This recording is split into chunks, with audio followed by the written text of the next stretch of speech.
Ora, bom dia a todos. O meu nome é Mário Jordão, sou diretor executivo da APFAC. Queria-vos dar as boas-vindas a este webinar, que foi uma provocação positiva efetuada ao engenheiro Pedro Meda. Nós pensávamos que porventura estávamos sem temas e de repente percebemos que temos muitos temas para o webinar de hoje.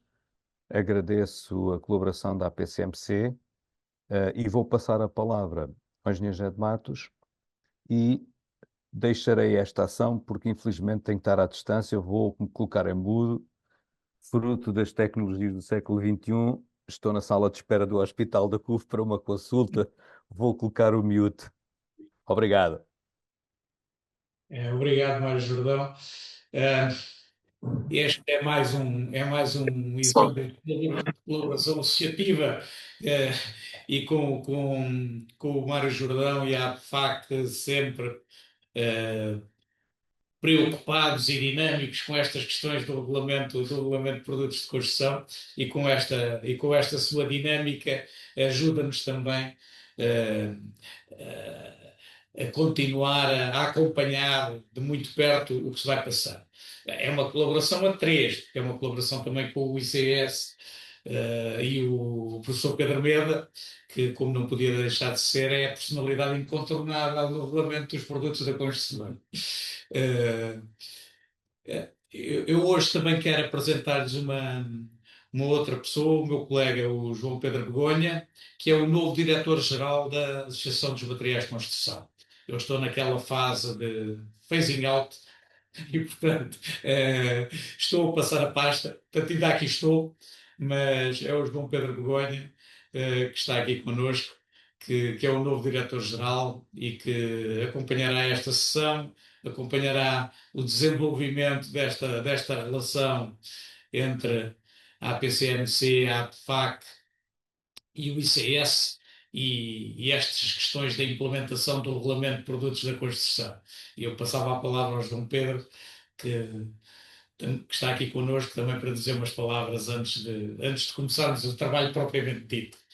Então, muito bom dia a todos. Eu não vou tomar muito tempo porque não sou eu a estrela do programa.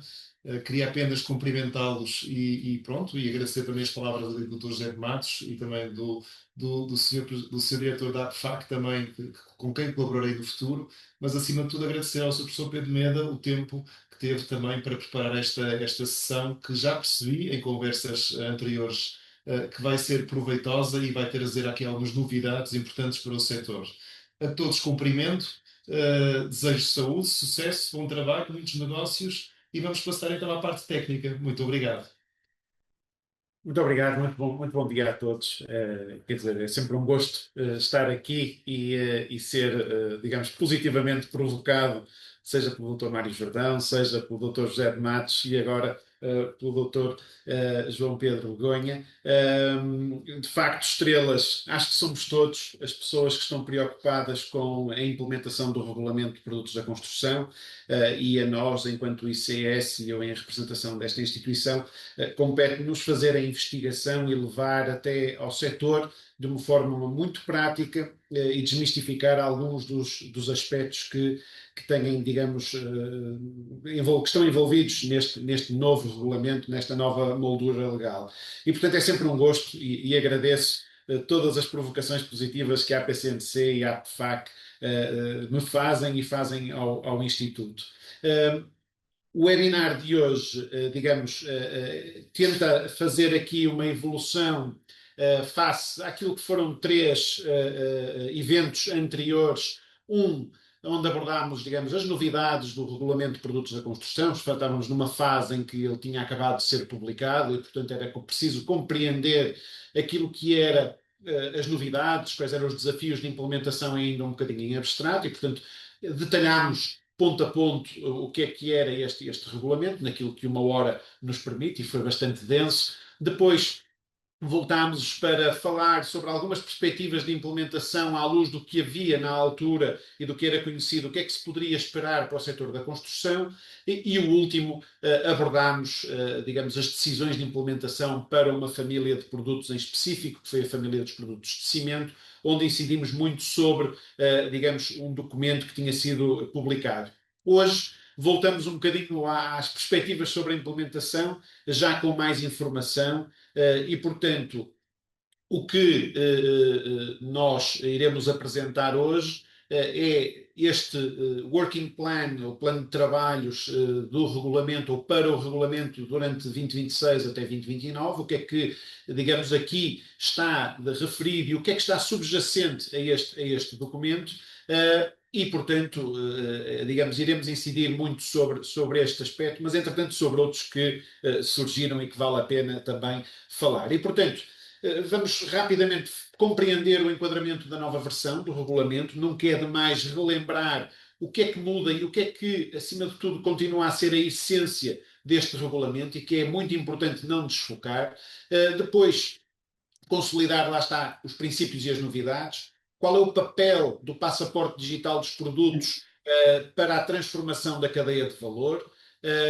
Tomar conhecimento das tais atividades que estão em curso e como é que estas vão impactar tanto outros setores como o setor da construção, e depois dar uma nota mais prática de como é que podemos antecipar, como é que vocês podem antecipar os desenvolvimentos e, digamos, os requisitos, quais são as implicações que nós vamos ter aqui na atividade. E, portanto, espero que esta sessão seja, por um lado, produtiva, mas, acima de tudo, esclarecedora, e também, no final, cá estaremos para colocar as questões. Já agora refiro que podem colocar as questões depois no chat, e, dependendo do número de pessoas na sala, poderemos tentar, digamos, que as perguntas sejam colocadas de viva voz.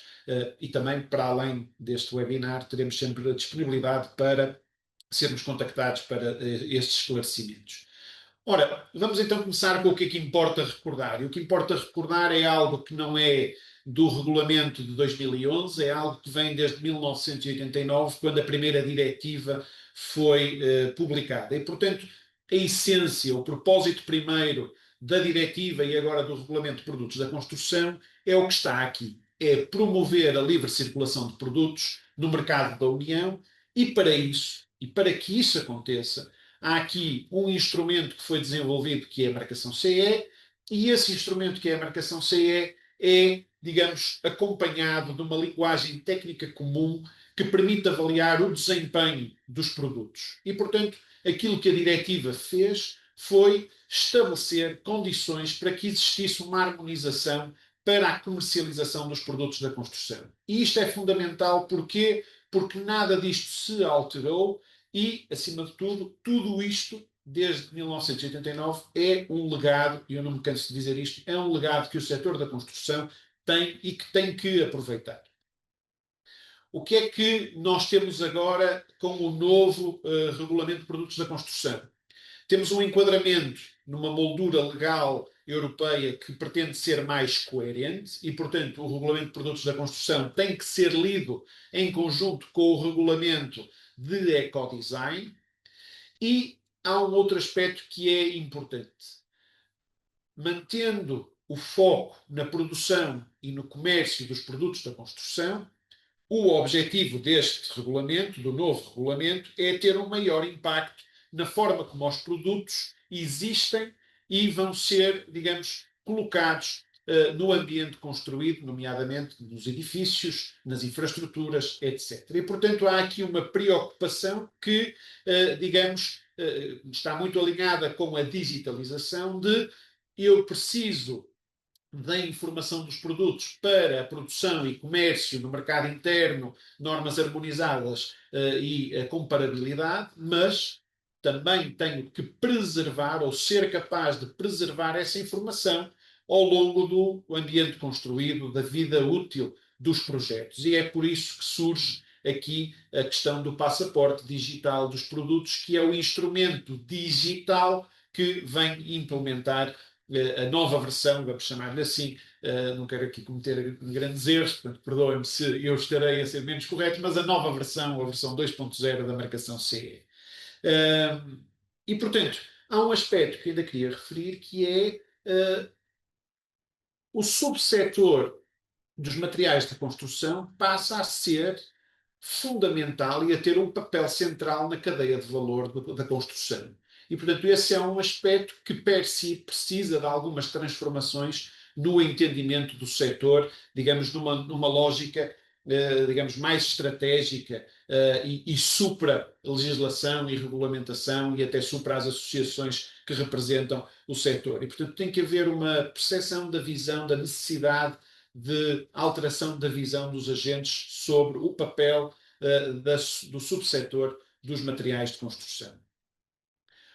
Ora, nós conhecemos e temos reconhecido desde o início da primeira diretiva que a declaração de conformidade dos meus produtos tem a ver com a sua estabilidade e resistência mecânica, segurança ao fogo, higiene e saúde. Lá está, são requisitos das construções que têm que ser observados e, portanto, para eu observar esses requisitos, eu preciso ter a informação sobre os produtos e o último ponto foi subdividido nesta nova versão em dois, de forma a eu ter as emissões para o ambiente exterior, portanto, preocupações, eu diria, mais de nível ambiental e o ponto 8, a utilização sustentável dos recursos naturais, que eu diria que são preocupações mais ao nível da economia circular. Também são ambientais, mas com um foco muito maior nos resíduos e na capacidade que eu deverei, ou que o setor, ou que todos devemos passar a ter de reutilizar ou reciclar os elementos, os produtos que existem. E, portanto, há uma maior ambição neste regulamento, onde se reforça questões ambientais que, de alguma forma, não quero também aqui entrar agora em detalhes, ficaram pendentes na versão de 2011, o 305-2011.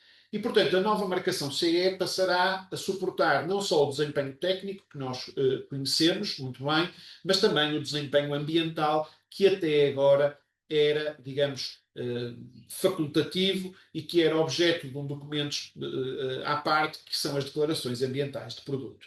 E, portanto, isso é hoje verificado e conseguimos observar no novo regulamento quando olhamos para os anexos 1, 2 e 3, que falam das características essenciais, e vemos ali as características essenciais ambientais pré-determinadas no anexo 2, e depois os requisitos do produto, onde aparece ali também os requisitos de segurança, os requisitos ambientais e outros que sejam adequados ao funcionamento dos produtos de construção, que, conforme vamos ver, têm várias especificidades e por isso é que eles estão agrupados de uma maneira muito própria.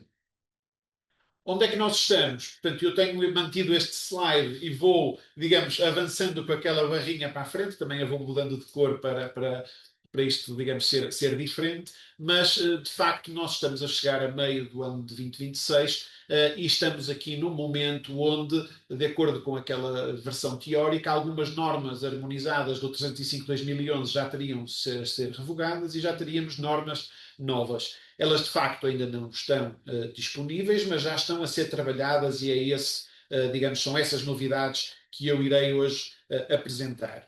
A forma como isto tem sido feito é de acordo com uma prioridade das famílias de produtos e, portanto, a Comissão Europeia foi ao 305-2011 pegar nas famílias de produtos e lançou um inquérito que aconteceu ainda durante a revisão deste novo regulamento, portanto estamos a falar em 2021, 2022, e definiu aqui prioridades, e portanto há um conjunto de produtos de elevada prioridade, outros de média prioridade e outros de baixa prioridade. Devo dizer que esta perspectiva, entretanto, sofreu alterações, e portanto eu vou-vos apresentar um novo quadro que reflete aquilo que está no plano de trabalhos do Regulamento de Produtos da Construção e também as novas designações, porque deixamos de ter os mandatos e passamos a ter as famílias de produto e, portanto, há aqui algumas alterações. Ainda relativamente ao período temporal, vocês veem ali data definida em ato delegado para o estabelecimento do sistema do passaporte digital dos produtos. E, portanto, há de sair durante o último trimestre deste ano um ato delegado sobre o funcionamento do sistema do passaporte digital, mas, novamente, já depois de termos marcado a data deste webinar, saiu um documento que é relativo ao regulamento de ecodesign, mas que tem implicações naquele documento que estamos em perspectiva que saia até ao final deste ano. Importante perceber que, de acordo com a barrinha, nós temos ali a declaração digital de conformidade que deveria estar já a ser disponível nos sites dos fabricantes. Eu não quero muito elaborar, porque acho que aquilo é uma questão de semântica. Gostaria de falar depois um bocadinho no passaporte digital dos produtos voluntário, porque me parece que é, digamos, um atalho importante de trabalhar com o setor e de ter os fabricantes de produtos de construção preparados para esse passaporte voluntário. E, portanto, vamos então olhar para este documento em um bocadinho em maior detalhe e perceber quais são aqui as implementações e as atividades que irão ocorrer. Mas antes, uma breve nota sobre um documento que nós produzimos, o Instituto produziu, em conjunto com e com o apoio das entidades do costume, e aqui em alinhamento com a Construction Products Europe, que produziu este documento, um guia de implementação do Regulamento de Produtos da Construção em inglês, e, portanto, o nosso trabalho nesta fase foi traduzir esse documento para português, e, portanto, ele está, é gratuito, está acessível online, e, portanto, têm ali o link ou o QR Code. Esta apresentação vai ser partilhada à semelhança das anteriores e, portanto, terão esta informação. O que é que consta neste documento? Ele é transversal e, portanto, é óbvio que se foca bastante na aplicação para os fabricantes, para os importadores, para os mandatários e para os distribuidores e, portanto, o ponto central, conforme eu referi há pouco, é o subsetor dos materiais da construção, mas apresenta, digamos, o que é que se poderá esperar para as empresas de construção, para os projetistas, em relação, digamos, a este novo regulamento e que vai incidir muito nas questões, da digitalização e como os novos requisitos de dados podem permitir acelerar algumas das obrigatoriedades em termos de verificação de análise de ciclo de vida, mesmo do ponto de vista da eficiência energética. Há aqui, digamos, algumas pistas sobre como os novos requisitos do Regulamento de Produtos da Construção poderão ajudar o trabalho das empresas de projeto, das empresas de construção e das empresas de fiscalização, bem como de outras entidades como, digamos, poderia falar na entidade aduaneira que tem que fazer o controle da exportação e da importação dos materiais de construção e que também trabalhos que fizemos com a APCMC no passado revelam que há aqui uma necessidade de melhorar os mecanismos de identificação e de controle. Eu irei brevemente só dar umas pistas do que nós temos no ponto 3, portanto, que são os aspectos essenciais para os fabricantes, que é, digamos, um capítulo bastante extenso, mas que tem impacto em tudo o que, no entendimento global que o setor tem que ter deste regulamento. E, portanto, a identificação do produto tem a ver com a família onde se enquadra, categorias, tipos e produtos individuais, e, portanto, aparece na versão inglesa o item, batch, model, type and family. Portanto, estamos aqui a ver estes diferentes conceitos que vai ser preciso dominar e eles aparecem explicados neste guia. Depois, a tal marcação CE, a versão 2.0 da marcação CE, onde nós vamos ter um código e aqui um elemento que é um QR Code ou um Data Carrier que vai acompanhar a marcação CE e, portanto, aqui, reparem, eu gosto sempre de dizer que tudo isto é uma evolução. Nós hoje já encontramos na etiqueta energética, e, portanto, o sistema da etiqueta energética EPREL, encontramos algo muito idêntico, quando nós temos um QR Code que nos dá acesso a uma base de dados onde temos os dados dos produtos. É óbvio que neste momento a EPREL aplica-se a uma gama de produtos que não é que são produtos eletrodomésticos, pneus, etc. Ainda não é os produtos da construção, mas o objetivo deste regulamento é que, digamos, eles passem a constar. E, portanto, dá-se aqui uma perspectiva da posição da marcação CE e do que é que vai, digamos, acontecer. Já agora também só dizer que passamos, a diretiva era a declaração de conformidade, o 305/2011 era a declaração de desempenho, agora no 2024-31-10 vamos ter declaração de desempenho e conformidade. E, portanto, a DOC, que depois passou a DOP, agora é DOPC. Portanto, só estas questões de semântica que importa ter também em atenção.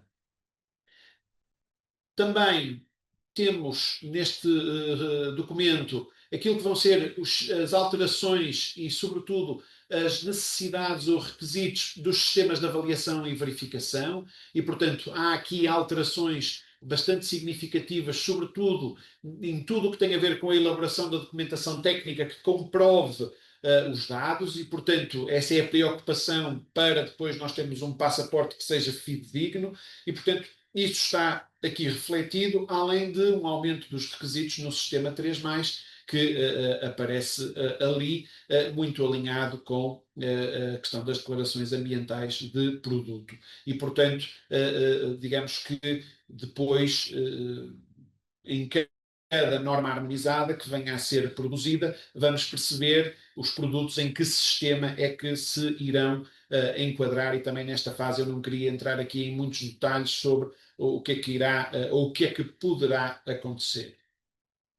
Por fim, queria-vos falar do ponto 8, que é a via voluntária para a marcação CE, onde o novo regulamento reforça digamos, as hipóteses de uma entidade, digamos, ter uma marcação CE, seja para produtos mais artesanais, seja para produtos com menores exigências, e, portanto, há aqui várias vias voluntárias e há um leque maior de documentação técnica que pode ser produzida, sem ser uma norma harmonizada, que, digamos, dá novas possibilidades aos fabricantes para ter esta, digamos, marcação CE numa base voluntária. Passamos então agora ao plano de trabalhos que suporta o regulamento, e, portanto, é algo que já está a acontecer e que, digamos, irá decorrer, e, portanto, importa-nos acompanhar e compreender o que é que vai acontecer. Eu vou demorar só 30 segundos com a nota de abertura. Porquê? Porque ela é importante, porque vem reforçar aquilo que estava no slide anterior. Ou seja, a nota de abertura deste plano de trabalhos refere que o regulamento apoia a existência de um mercado único para os produtos da construção. E, portanto, eu até mantive as cores. Porquê? Porque refere que temos o bom funcionamento do mercado único e a livre circulação de produtos, temos especificações técnicas harmonizadas que proporcionam a tal linguagem técnica comum que nos permitem avaliar e comunicar o desempenho dos produtos da construção, e este desempenho não é só em termos de performance, agora é também em termos ambiental. E, portanto, depois aparece que a utilização das normas é obrigatória, e este aspecto é importante, que é, digamos, há aqui um período muito longo de transição, porque as normas, só após as novas normas serem revistas de acordo com as exigências do novo regulamento, é que vamos ter, digamos, tudo a ser transposto para o novo regulamento. O que não quer dizer, e volto a frisar, o que não quer dizer que não haja aspectos que devam ser trabalhados desde já ou preparados até, diria, para facilitar esta transposição das normas antigas para as novas normas ou normas de acordo com o novo regulamento. E, portanto, a organização deste plano de trabalhos é muito de acordo com as famílias de produtos, e as famílias de produtos à data são estas, e, portanto, há algumas alterações em relação aos tais mandatos. Eu queria, desde já, referir, por exemplo, a classe 99, que são os produtos em contacto com água para consumo humano. Havia muitas dúvidas se iriam estar dentro deste regulamento, se iriam estar na diretiva relacionada com a água, e, portanto, agora é claro que os produtos em contacto com a água para consumo humano estão dentro do regulamento de produtos da construção, e existe ali uma família que vai surgir das pinturas decorativas e dos papéis de parede. Importa também dizer que, por exemplo, havia os produtos de isolamento térmico e depois os sistemas compósitos de isolamento térmico, e eles agora estão, digamos, todos dentro da família número 4, que é produtos de isolamento térmico e sistemas. Esta não é a designação oficial, é uma designação para caber aqui no slide, mas para vocês, digamos, terem esta informação. há aqui uma estratégia de implementação, o faseamento das atividades e das metas, e que começa por uma pré-normalização, ou seja, há muitas exigências que hoje vão ter que existir para implementar o passaporte digital, e isto está muito associado a isso. Porque eu, em duas normas que foram muito bem produzidas por duas comissões técnicas diferentes, eu vou encontrar inconsistências na semântica. E depois nas traduções eu vou encontrar também essas inconsistências. E, portanto, há aqui um trabalho de pré-normalização que é para trabalhar essas inconsistências e, digamos, ter um corpo comum para que depois todas as normas possam ser idênticas e coerentes. E, portanto, essa é, digamos, uma meta, um primeiro trabalho. A seguir, digamos, há um plano de trabalhos que tem a ver com as tais listas de produtos e as próprias utilizações previstas. Depois há subgrupos, há grupos técnicos que vão abordar os trabalhos ao nível das subfamílias de produtos, ou seja, aquelas famílias que há pouco foram apresentadas são subdivididas, para depois se iniciar o trabalho de preparação do conteúdo técnico, ou seja, identificação daquilo que são as características essenciais e dos requisitos de produtos. E relativamente a esta meta, e eu trouxe este slide, eu não quero entrar em muitos detalhes, apenas quero que vocês percebam que neste ponto, o grupo de peritos do Regulamento de Produtos da Construção e todas as pessoas que sejam envolvidas no processo de normalização, ou seja, muitas das associações e das entidades que fabricam materiais, vão ter que olhar para aquilo que são os requisitos básicos das obras de construção, que eu já fui falando e que estão no anexo 1, olhar para as características ambientais, as características essenciais ambientais que estão pré-determinadas no anexo 2 e perceber em que medida é que elas fazem sentido àquela subfamília de produtos, as informações gerais, instruções de utilização e informações de segurança que estão no anexo 4 e que, reparem, nem tudo vai ser digitalizado, portanto, também é importante dizer isso.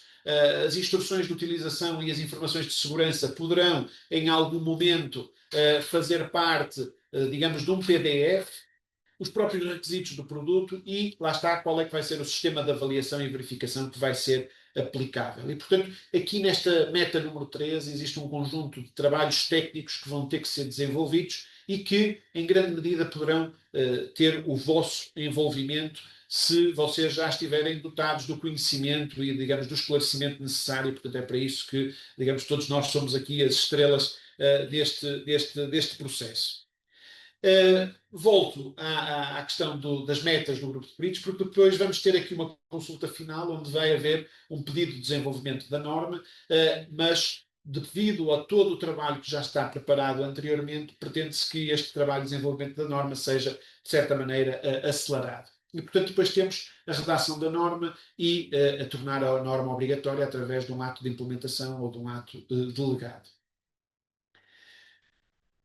Em termos de metodologia e prioridades, há um ponto 2 que refere que o plano de atividades, este plano de atividades, copia muito o regulamento de ecodesign, o plano do regulamento de ecodesign, e, portanto, isto é importante para nós percebermos de que forma é que também, mais uma vez, sedimentar de que forma é que o regulamento de produtos da construção está de braço dado com o regulamento de ecodesign, e também para dizer que é nos trabalhos dos subgrupos que, com os peritos, que vai ser definido um conjunto de especificações, requisitos sobre os produtos, sendo também certo que, dependendo da família de produtos, há normas que já estão bastante estabilizadas e, portanto, muito do que está nessas normas, em princípio, vai manter-se.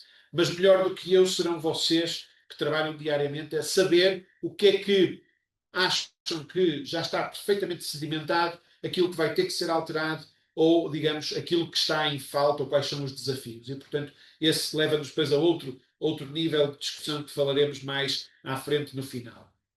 Apenas referir que houve uma atualização na lista de prioridades e nas próprias definições das famílias de produtos e, portanto, vemos ali que vidro, que agora se chama produtos em vidro plano, perfilado e blocos de alvenaria de vidro, que estava no ranking original no 28, ou seja, de baixa prioridade, passou para uma elevada prioridade e, portanto, ocupa agora a 7ª posição em termos de prioridade, bem como placas e elementos derivados de madeira, que era o 16, passou para o 9 e as fachadas, cortina, etc. E tudo isto tem muito a ver com as preocupações da Comissão em termos da produção de CO2 e da eficiência energética e, portanto, nós não nos podemos concordar ou discordar, mas os princípios do Green Deal são aqueles que estão a liderar em termos de política a prioridade destas famílias de produtos. Apenas uma nota para dizer rapidamente que os produtos da APFAC estão aqui praticamente todas, não é? Portanto, temos ali na posição número 6 os produtos de isolamento e os sistemas compósitos, e depois na posição 10, os produtos relativos a betão, argamassas e caldas de injeção, e portanto digamos que não há muito por onde fugir para as entidades que digamos estão na APFAC. Ou digamos há uma urgência maior, vou dizer assim, para essas entidades. Há uma atualização ao anexo 7 e, portanto, isso vai ser objeto de uma revisão do regulamento, nomeadamente fazer a fusão entre a família 34 e 36, e elas estão lá. Depois a nova família tintas decorativas e papel de parede, e isto muito alinhada com a lógica, lá está, novamente, do ecodesign. O alargamento do âmbito das famílias 27 e 31, e, portanto, aqui estamos a ter os tais aparelhos que hoje já têm a etiqueta energética e onde há muito conhecimento, e depois a redefinição da família 22, que, digamos, vai alterar alguns elementos, e, por exemplo, as claraboias vão passar para as portas e janelas, e vai haver aqui alguns rearranjos. Há um aspecto também importante, no ponto 3, que tem a ver com os subgrupos transversais e, portanto, as características associadas ao fogo, às substâncias perigosas e à sustentabilidade ambiental vão ser objeto de uma análise individualizada e, portanto, depois vão ter uma aplicação transversal às várias subfamílias de produtos. E, portanto, aqui refere-se que há trabalhos que estão a ser desenvolvidos, tendo em vista a produção de atos delegados, regulamentação e normas que especifiquem todos estes parâmetros, e portanto nós hoje já conhecemos, a reação ao fogo, etc., mas isso vai ficar tudo sistematizado em documentos que serão claros e que depois serão adotados de uma perspectiva transversal. E portanto, não querendo demorar muito tempo, vocês depois vão ter aqui estas notas sobre, digamos, estes subgrupos transversais. Há um ponto que eu quis trazer, que é capacitar consumidores e profissionais. E, portanto, só quero chamar a atenção porque vocês podem ficar muito entusiasmados ao ler este ponto e dizer, vou ver o que é que está aqui, e depois podem, digamos, ficar frustrados com o que lá está. E eu apenas vou dizer que a minha interpretação foi feita em vários tempos e tentei ver o copo meio cheio, ok? E o copo meio cheio é perceber que vão ter que ser elaboradas orientações e depois há ali um foco na informação do produto. E, portanto, para que isso aconteça, vai ser necessário que a Comissão tome, e os Estados-membros, tomem ações no sentido de permitir que os agentes, vocês, tenham a capacidade e o esclarecimento para, digamos, trabalhar e estarem, digamos, em linha com aquilo que vão ser os requisitos. E, portanto, eu gosto de pensar que o trabalho que nós estamos aqui a fazer já faz parte desta missão, mas para vos dizer que a minha confiança, e vendo o copo meio cheio, é que daqui há requisitos que terão que surgir, que se terão que transformar em medidas, em outros documentos que irão apoiar o setor, as empresas, nesta transição e em dar resposta a estes requisitos.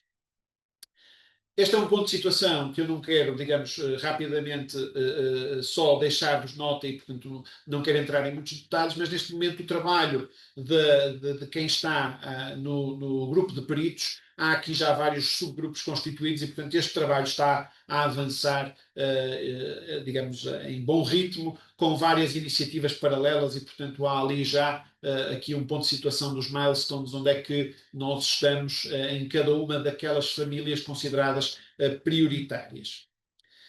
Apenas referir sobre o passaporte digital de produto que, digamos, eu deixei isto para o fim para fazer a ponte com o próximo documento, que aqui a Comissão diz que deu início ao processo de normalização para as regras dos suportes de dados, etc, etc, etc. E, portanto, estas regras e estas definições vão surgir em documentos específicos para o Regulamento de Produtos da Construção, mas também em regulamentos ou documentos que surgem ao nível do Regulamento de Ecodesign. E é exatamente isso que está a acontecer. Portanto, nós temos um período de feedback que se iniciou no dia 29 de abril e que vai até dia 27 de maio, portanto, até à próxima semana, onde há este documento que terá que ser avaliado e está em consulta pública e que diz respeito ao registro, aos mecanismos de registro do passaporte digital dos produtos, no contexto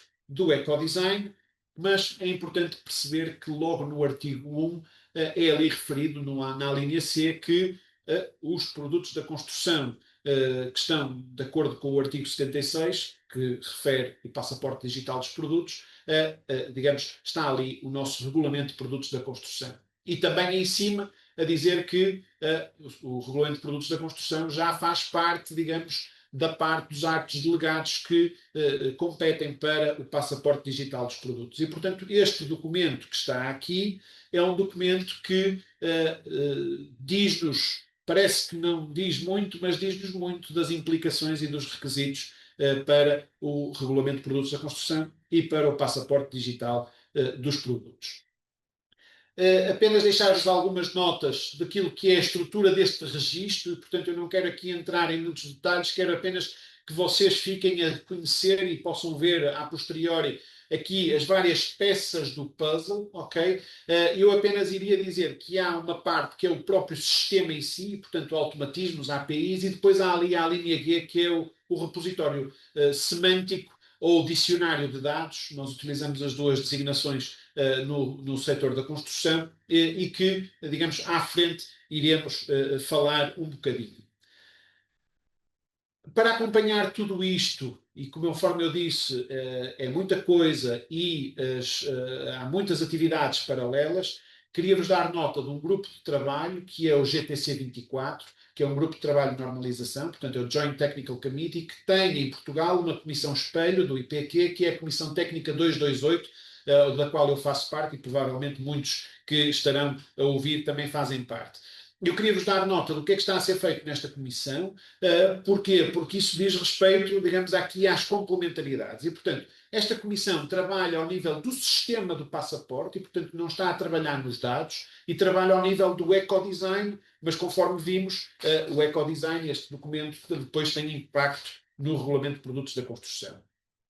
Esta comissão técnica está, digamos, organizada de acordo com 4 grupos de trabalho e estes 4 grupos de trabalho, ao longo do último ano e meio, produziram várias normas que serão, e portanto reparem, isto não é para assustar, é só para perceber que há trabalho que está a ser feito. Estas normas ainda não estão publicadas, serão publicadas a curto prazo e será um objetivo fazer a tradução destas normas para português para depois elas ficarem disponíveis e, portanto, esse é um dos objetivos da Comissão Técnica 228, que será à medida que estes documentos fiquem disponíveis e sejam publicados na sua versão definitiva, que ainda não é conhecida, depois serão traduzidos para português para que todos vocês e desenvolvedores de software possam olhar e, digamos, tomar as devidas iniciativas estratégicas para o tal sistema do passaporte.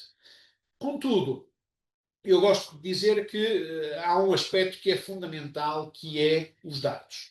E, portanto, os dados não estão dentro do âmbito do Joint Technical Committee 24, mas está naquilo que é o âmbito do vosso trabalho e aquilo que devem ser as preocupações. E, portanto, este é o último slide e aquilo que eu queria fazer era, em jeito de síntese, dizer que temos muita coisa a acontecer, há coisas que estão a acontecer em várias direções, há coisas que podem ser antecipadas por entidades que estejam esclarecidas e que estejam capacitadas, e uma das coisas que podem ser antecipadas é a questão dos dados que irão estar nas declarações de desempenho e conformidade e que depois irão constar no passaporte. E, portanto, a capacidade de vocês trabalharem os dados, perceberem de onde é que eles vêm, onde é que estão as dificuldades de obtenção de dados que hoje, por exemplo, não são declarados e que vão passar a ser declarados no futuro, ou dados que vão passar a ser um requisito, como alguns dados ambientais, é aquilo que vocês hoje podem já estar ou devem já estar a fazer. E, portanto, digamos, a minha nota seria, antes de concluir, seria dizer que há muitas atividades, mais até do que aquelas que inicialmente parecia que havia e que descobrimos que estavam a acontecer ou que começaram a acontecer entretanto. E, portanto, o nosso objetivo é continuar a ajudar digamos, transmitir estes trabalhos, estas atividades, mas é também importante que vocês, do vosso lado, comecem a fazer este trabalho sobre os dados, porque o tal repositório semântico, que ainda não sabemos como é que irá surgir, digamos, terá que ser construído à custa daquilo que é o vosso trabalho hoje do dia a dia, seja na elaboração das declarações de desempenho, seja na produção das declarações ambientais de produto, fichas de segurança, etc. E, portanto, eu gostava de dar esta nota final de que há muitas atividades que estão do lado da Comissão, mas há atividades que podem e devem ser feitas do vosso lado. E com isto, agradecer a participação e a oportunidade e, digamos, colocar aqui se há questões e agora passava para a gestão do processo no tempo que nos resta, que eu sei que é menos do que devia ser, mas pronto, eu tendo a esticar-me um bocadinho e pronto, e calmo. Questões que possam existir. Deixa-me ver aqui onde é que eu consigo. Aqui temos aqui o chat.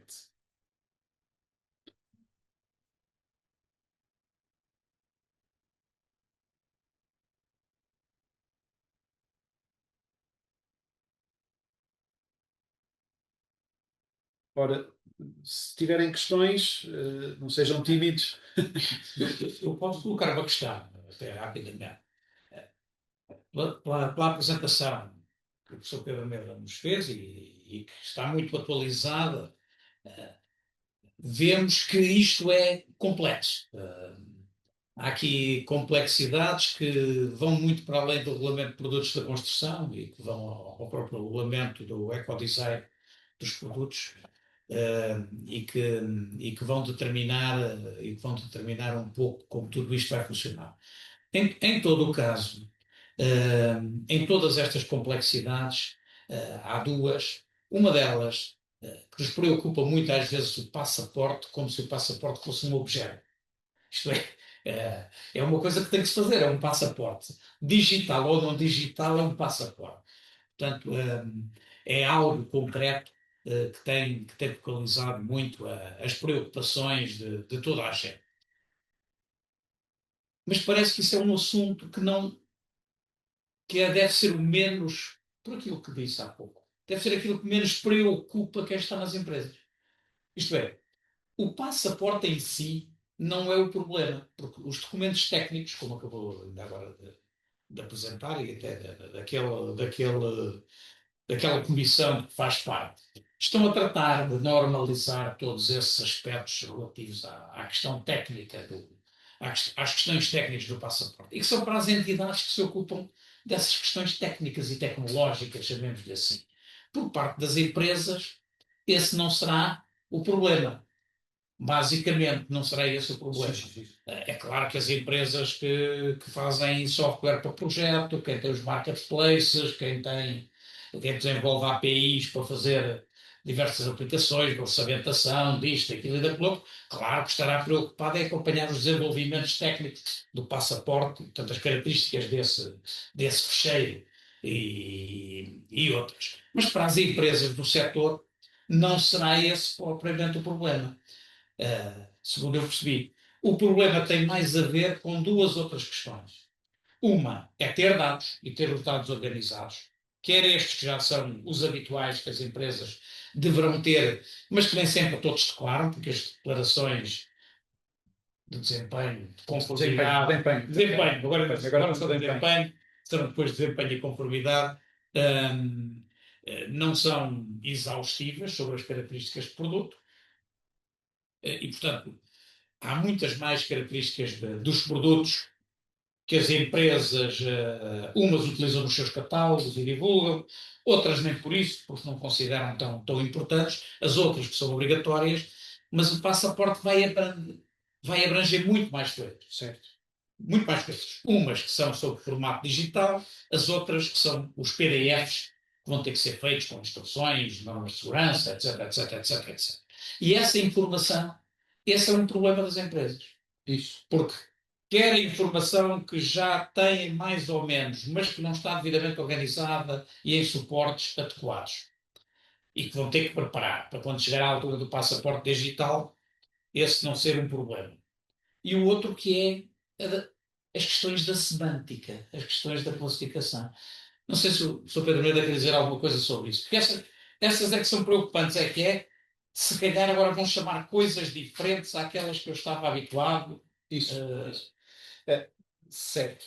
Agradeço a questão e concordo com as preocupações. Eu considero que o passaporte é a evolução natural, porque estamos a alterar coisas que em princípio já temos em PDF, ou que as entidades já têm em PDF, para um modelo digital. Que modelo digital é esse? Ainda não sabemos. O Luís Carreira colocou aqui uma questão que é o sistema e o registro. Como é que isto vai funcionar, se é comissão ou se é iniciativa privada? À data nós não sabemos. Sabemos que existem duas coisas. Há o registro e depois há a base de dados. E, portanto, o registro terá que ser sempre gerido pela comissão, mas gerido não quer dizer que ela seja proprietária desse sistema. E, portanto, há aqui algum nível de discussão sobre isto. Mas aí será a comissão.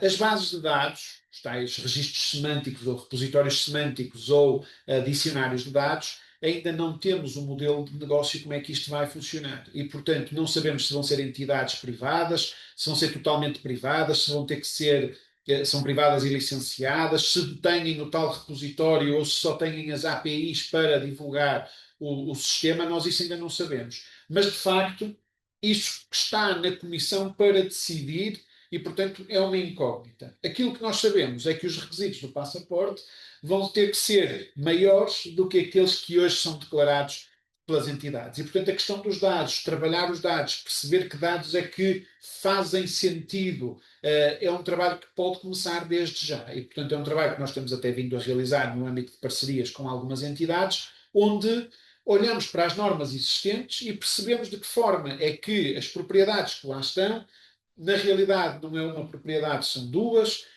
se elas se vão manter, se vão alterar, e portanto essa é uma análise que terá que ser feita inevitavelmente com quem sabe dos produtos que são os fabricantes, que são os comerciantes, que é quem está no subsetor dos produtos da construção. E portanto eu diria que essa é a maior preocupação, essa vai ser a parte difícil. Porquê? Porque há um aspecto que é o sistema, ele vai ser definido pela Comissão e depois ele vai ter que ser acessível e, portanto, ser acessível, eu leio, tem que ser economicamente viável e, portanto, alguém vai ter que, digamos, se me disserem é para adquirir um sistema à Comissão ou a vários privados, eu vou ter que adquirir um sistema enquanto fabricante, não é?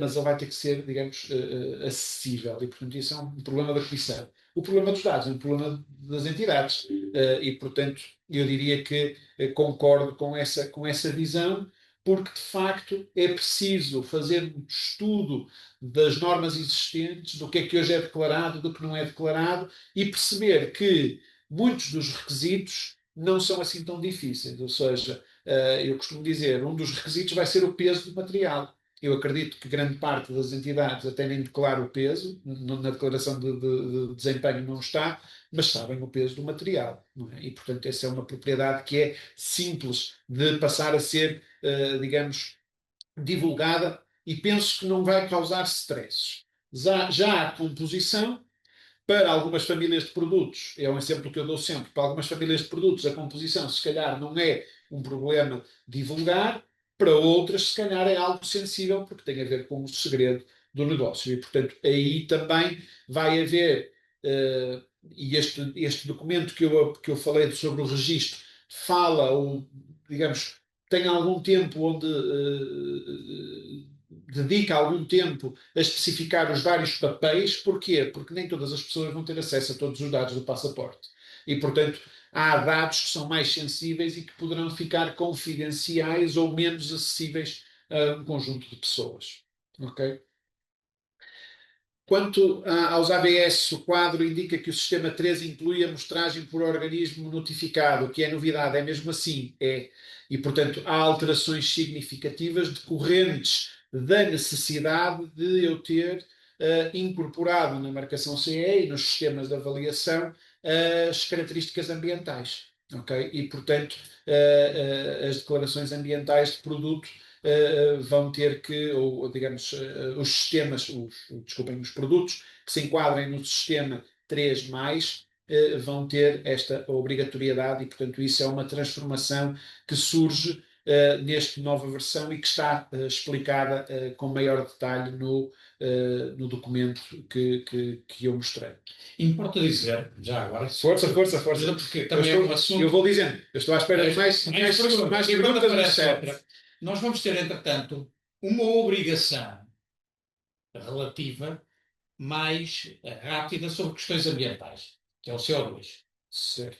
Porquê? Porque a partir do dia 1 de janeiro, outra diretiva, não é? Que é a da eficiência, desempenho energético dos edifícios, PDD, que está a ser transposta, determina que a partir do dia 1 de janeiro de 2028, os projetos de construção de edifícios têm que, se tiverem mais de 1000 metros quadrados, edifícios com mais de 1000 metros quadrados, o que não é difícil, não é? Vão ter que fazer o cálculo do carbono incorporado. Certo. Isto assim para simplificar, há mais coisas, mas para simplificar. Significa, para um projetista fazer o cálculo do carbono incorporado, e haverá software para isso disponível, e também isso vai ser revisto também por um técnico qualificado, o projeto vai ser revisto por um técnico qualificado, os produtos vão ter que declarar qual é o CO2 incorporado nas diversas fases. As fases são extração, fabrico, transporte, uso e destino final. E, portanto, são dados ambientais, embora sejam só os relativos ao CO2 ou equivalente CO2, mas que vão ter que ser declarados pelos produtos, ou em todos os produtos, sob pena, obviamente, do projetista não poder fazer o cálculo do CO2. Não é? E, portanto, o professor referiu, aliás, que havia neste momento que a Comissão estava exatamente a encomendar, ou tinha encomendado, a elaboração de dados para fundamentar os dados ambientais que vão servir de base às declarações ambientais de produtos, e nomeadamente estas do CO2 também são importantes. Portanto, isto para dizer que há coisas nos dados ambientais que não vamos esperar até que haja passaporte. Correto. Não, correto. E é assim, um aspecto, esse é um aspecto importante, porque depois o regulamento da Ecodesign e o regulamento de produtos da construção, que tem o objetivo primário o comércio, depois é trespassado, digamos, positivamente também, pelos regulamentos que emanam do ambiente construído. E o da eficiência energética é um deles. E, portanto, poderá ser muito fácil fazer esse cálculo, poderá ser um quebra-cabeças. Nós temos estado a trabalhar nesse domínio para perceber, que vamos ter sempre uma incerteza que será grande. E, portanto, mais do que ter o valor, é importante termos a medição da incerteza desse valor. Esse é um aspecto. E depois, antevendo que provavelmente não será possível ter o CO2 para todos os produtos que fazem parte do edifício, porque um edifício, em média, tem 300 materiais de construção diferentes, quais é que são aqueles que verdadeiramente têm um impacto? E quais são aqueles que, do ponto de vista da incerteza, não acrescentam nem retiram incerteza ao cálculo? E, portanto, nós estamos a desenvolver alguns estudos neste sentido para facilitar essa exigência. Agora, novamente, algumas entidades vão ter que, e se calhar por isso é que estão ali aquelas prioritárias, não é? Porque eu falei das emissões, mas o CO2 é também uma preocupação, e vidro é, digamos, um produto que pesa no orçamento do edifício, no peso do edifício e na pegada de CO2 do edifício, e por isso há aqui, digamos, um trabalho, eu diria, concertado, ou seja, esta avalanche parece um bocado desorganizada, mas ela é concertada, e portanto a nossa capacidade de reação e de preparação também tem que ser concertada, e estes webinars pretendem ajudar nisso mesmo. Portanto, eu diria que pode ser muito difícil, mas há mecanismos e estamos a tentar simplificar a questão. Nós próprios aqui estamos a trabalhar juntamente, assim como avançamos, passa a publicidade no novo DataCheck, exatamente utilizando o sistema de classificação ETIM, a que também pertencemos, que é o mais divulgado neste momento na Europa, que exatamente é também uma forma de preparar as empresas para a organização dos dados dos produtos, uma vez que a ETIM cobrirá, como sabe, aliás, o professor Pedro Meda, que também se apresenta do ponto de vista técnico junto à ETIM e acompanha estas coisas, que não integralmente, mas que é um sistema de classificação que já cobre maioritariamente aquilo que vai ser a necessidade de informação técnica sobre produtos e também, nomeadamente, sobre as questões ambientais, integrando também a declaração ambiental do produto. Mas também estamos aqui a tentar disponibilizar uma ferramenta para calcular o CO2 de uma forma relativamente simples, para aqueles que não têm ainda uma declaração ambiental de produto, como sabem, é uma declaração certificada, e portanto, mas para ajudar a que qualquer fabricante consiga, mesmo antes de ter a declaração ambiental de produto, consiga declarar uma base credível e razoável Certo, o CO2 incorporado no seu produto. Bem, estamos em cima da hora, não é? Já passamos um minuto, se calhar não havendo aqui mais nenhumas questões, só renovar o agradecimento, dizer que estamos disponíveis e, portanto, temos os contactos, ficam com os contactos de e-mail para questões que possam vir a ter, e queria passar a palavra ao Dr. João Pedro Begonha para encerrar aqui o nosso webinar. Espero que tenha sido produtivo para vocês. Então, muito obrigado pela presença de todos. Agradecer ao Sr. Professor Pedro Meda a presença neste webinar, que mais uma vez foi esclarecedor. Agradecer o seu trabalho, o trabalho que teve que ter em colocar esta apresentação no ar, que foi também ela muito bem feita e muito bem organizada. Pelo menos para mim, que estou a dar os primeiros passos aqui no setor, foi extremamente importante ouvir as palavras que transmitiu.